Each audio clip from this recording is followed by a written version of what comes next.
What's going on, boys and girls? Welcome back to another video. Now, first of all, it is a gorgeous day.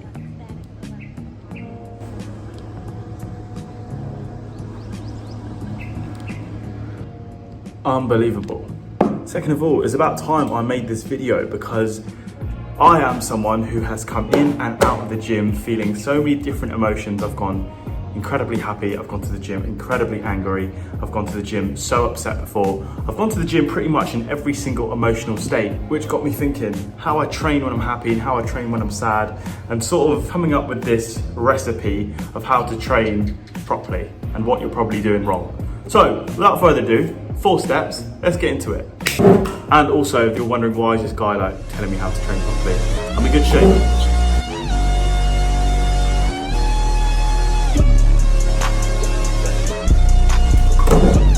Okay, so I know what I'm doing. I'm just trying to help you out. I'm not the Einstein of the gym, but I know a couple things. So let's get into it.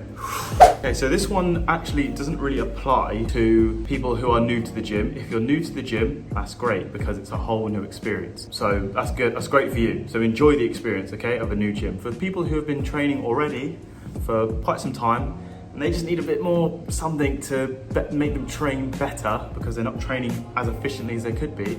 It's not necessarily having more tension on the eccentric or having a tight squeeze in your lat pull down or whatever you think it is. Those things will help, but what will help the most is a new environment, is a new gym. If you sign up to a different gym that's more exciting, there's a different crowd of people and the music's better, or whatever the situation, if you're having a good day, you're just gonna enjoy yourself so much more, which means you're just really gonna squeeze the session for what it's worth. If you don't like the gym you're currently at and you're just in a foul mood and you go to the gym anyway, which is great because you should just go regardless whether you feel good or bad, but it's not rocket science. If you're in a good mood and you're in a new environment and you're in a new gym, you're gonna train better than if you're just like going through the motions. So That is tip number 1, new gyms, new equipment, new vibes, yeah? Okay, tip number 2, swiftly moves from the first point, is enjoy yourself, yeah? Just enjoy yourself. If you stress yourself out of, I need to get the perfect workout in, or I need to lose this weight by a certain time, or I really don't like how I look right now, or I'm just, there could be a million and one things, well, you forget why you're there. I'll tell you a story that's not mine, but I've seen plenty of times. I'm a snowboarder, okay? So if you don't know, which I will make videos about once I'm on a mountain, but snowboarding is a huge part of my life, and I spend pretty much all my time in the park. I like hitting the ramps and I like hitting the pipes. Anyway, the story is, I've seen it multiple times where I have proper sweet dudes next to me and they're killing it, but like they're trying a new trick over and over and over again and they can't quite get it and they keep slamming. And I get it's frustrating, but man, they're just not having fun. They're just having a fucking shit time. Like, you can see how angry and upset they are, which I get. Like, I understand the dedication to like you wanting to land that trick. But it's always funny how the guys, and you would know this if you're a snowboarder, the guys who rip the hardest are always the ones who are having the most fun. Like the chillest dude is always the best, and it's just classic. It's the same in the gym, like enjoy yourself. You don't always have to be so serious. Like, being serious does get you a certain amount of gains, but like at some point it just gets a bit dull, okay? So enjoy yourself, like don't work yourself up so much. Yeah. Right, tip number 3, less of a mindset tip and more of an actual physical thing that you can start doing.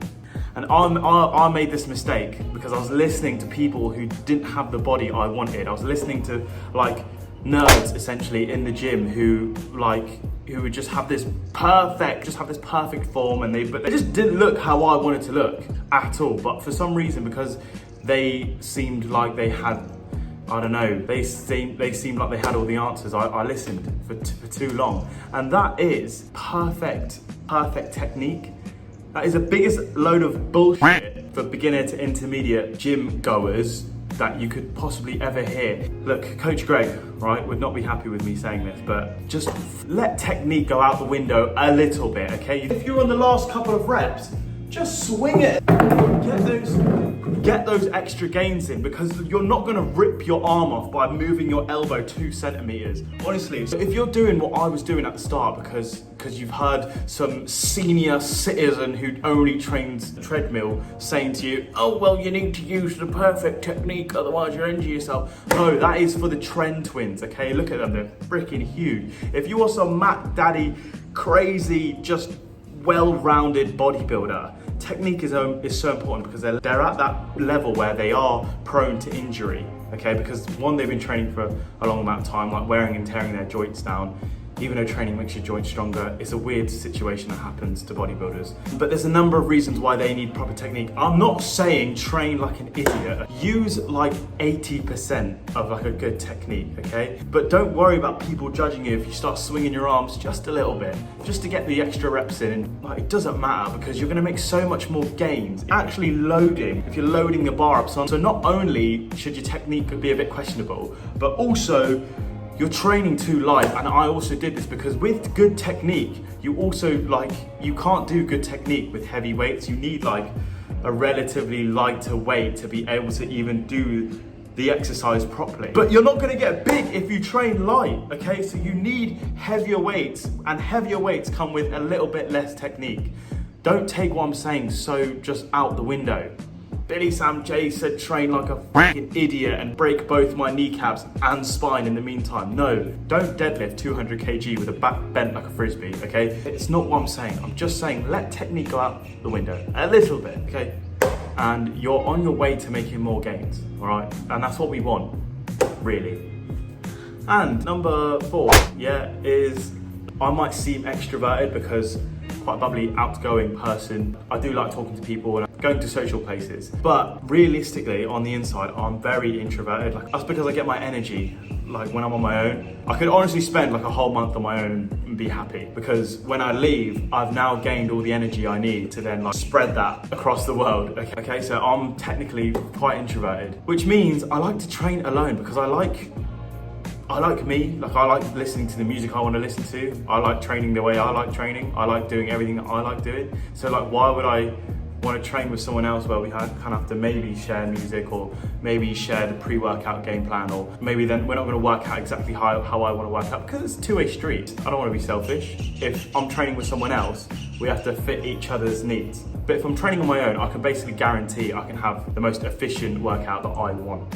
However, I've been training with a couple friends lately, and my sessions have been so good because you're just bouncing back and forth. Like, there's no real rest time, because once you're on the bench, they're off, and once they're on the bench, you're on. It's just this complete back and forth, and because you're with someone else, it almost makes like the whole hour of training go fast, and you've hit like 7 different machines. And yeah, it's something new that I've been learning, is like actually training with people. But like, I've always been a fan of just training on my own, but I'm gonna start changing that from now on and start training with other people, because it helps a lot. So that's it, guys. It's not the most technical advice in the world, but it is something that is gonna help you significantly. And for beginner to intermediate trainers, sometimes you don't need the most advanced knowledge. You just need to get in there, enjoy yourself, find a buddy, let technique go out the window a little bit, and have a good time in the gym, okay?